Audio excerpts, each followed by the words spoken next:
IPL में हुई fixing, live TV पर हुआ पर्दाफाश, अब मचा बवाल, आईपीएल को बाइकआउट करने की उठी मांग। आईपीएल 2025 सीजन के बीच अचानक ही मैच फिक्सिंग जैसे गंभीर आरोप लगाए जाने लगे हैं।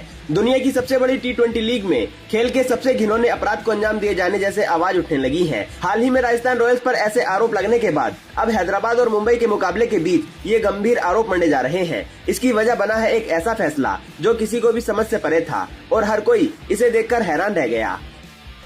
ईशान किशन के विकेट पर बवाल। असल में हैदराबाद के राजीव गांधी इंटरनेशनल स्टेडियम में खेले गए इस मुकाबले में हैदराबाद ने पहले बैटिंग की। इस दौरान हैदराबाद के बल्लेबाज ईशान किशन ने एम्पायर के आउट देने से पहले ही खुद पवेलियन लौटना शुरू कर दिया, जबकि एम्पायर ने लेग साइड की इस गेंद को पहले वाइड दिया था। यहाँ तक कि मुंबई इंडियंस के खिलाड़ियों ने किसी तरह की कोई अपील नहीं की थी, लेकिन ईशान किशन खुद ही पवेलियन लौटने लगे, जिसके बाद एम्पायर ने भी उन्हें आउट दे दिया। लेकिन बात सिर्फ इतनी ही नहीं थी। हर कोई उस वक्त पूरी तरह से चौंक गया जब रिप्ले में साफ देखा गया कि गेंद ने ईशान किशन का बैट या शरीर किसी भी हिस्से या जर्सी को नहीं छुआ था, यानी कि गेंद किसी के भी संपर्क में नहीं थी और वाइड का फैसला एकदम सही था। लेकिन एम्पायर के आउट दिए बिना ही पवेलियन लौटने के फैसले ने सबको चौंका दिया। ऐसे में पहले ही राजस्थान रॉयल्स के पिछले मुकाबलों के नतीजों के बाद लग रहे मैच फिक्सिंग के आरोपों के चलते इस मैच पर भी सवाल उठने लगे हैं।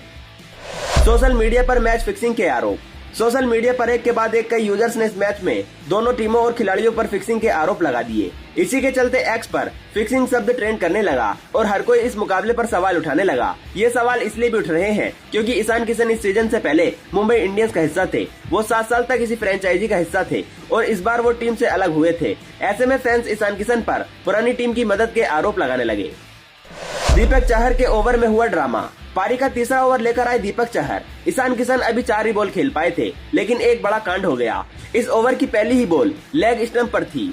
ईशान किशन ने खेलने की कोशिश की, लेकिन बॉल और बैट का कोई संपर्क नहीं हुआ। लेकिन ईशान किशन पवेलियन जाने लगे। अभी एम्पायर ने आउट का इशारा भी नहीं किया था। जब एम्पायर ने देखा कि ईशान किशन खुद ही जा रहे हैं, तो उन्होंने उंगली उठाने की कोशिश की, लेकिन अपील नहीं हुई थी। इस बीच दीपक चहर ने भी देखा कि ईशान किशन खुद ही जा रहे हैं, तो फिर एम्पायर ने भी उसे आउट का इशारा कर दिया। इस बीच ईशान किशन एक बार वापस लौटे, लेकिन एम्पायर को देखकर पवेलियन चले गए। दरअसल इस आउट के लिए दीपक चहर और कीपर रियान रिकल्टन ने अपील ही नहीं की थी। वो तो जब दोनों ने ईशान किशन को देखा तब अपील की।